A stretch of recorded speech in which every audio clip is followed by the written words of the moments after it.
Hello అండి. Electric tooth బ్రషా లేకపోతే manual tooth బ్రషా? ఈ కన్ఫ్యూజన్ అనేది ఈరోజు కొంచెం క్లియర్ చేసుకుందాం.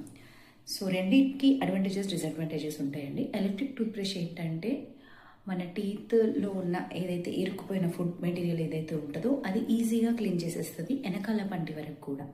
అదే మాన్యువల్ అనుకోండి, మనం కొంచెం మన హ్యాండ్ మూమెంట్ అండ్ బ్రష్కి ఫ్లెక్సిబిలిటీ అనేది ఉండాలి. ఈ రెండు ఉంటే ఏదైనా ఈక్వల్గానే క్లీన్ చేస్తుంది. ఏది మాన్యువల్ టూత్ బ్రష్లో కూడా ఫ్లెక్సిబిలిటీ ఉండి మనము అన్ని టీత్ని కవర్ చేసుకోగలిగితే కనుక ఈక్వల్గానే క్లీన్ చేస్తాయి. ఎలక్ట్రిక్ ప్రిఫర్ చేయొచ్చు అంటే హ్యాపీగా ప్రిఫర్ చేసుకోవచ్చు. Electric is more easier and more convenient to use.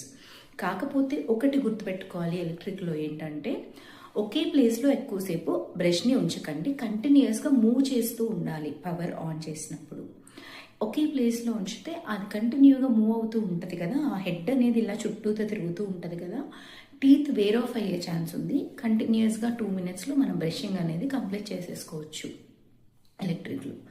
Problem of electric ఏంటంటే అది కాస్ట్లీ ఉండదండి. ఎలక్ట్రిక్ అనేది కొంచెం కాస్ట్ ఎక్కువ పడుద్ది మనకు, అండ్ రెగ్యులర్గా మనం హెడ్స్ని కూడా మారుస్తూ ఉండాలి. కాబట్టి ఎఫర్ట్ చేయగలిగిన వాళ్ళు ఎలక్ట్రిక్ టూత్ బ్రష్ యూజ్ చేయండి. కాకపోతే టైం పెట్టుకొని 2 minutesలో బ్రషింగ్ కంప్లీట్ చేసేయండి. ఒకే ప్లేస్లో ఎక్కువసేపు యూజ్ చేయండి.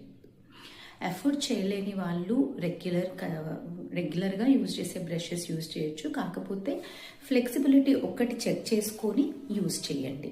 కొన్ని స్టడీస్ చెప్తున్నాయి ఏంటంటే ఎలక్ట్రిక్ టూత్ బ్రష్లో ఎక్కువ టీత్ క్లీనింగ్ అవుతుందని, కానీ కొన్ని స్టడీస్ అలా ఏం లేదు అంటే. సో నా ఒపీనియన్ వచ్చేసి ఎనీ బ్రష్ ఈస్ గుడ్.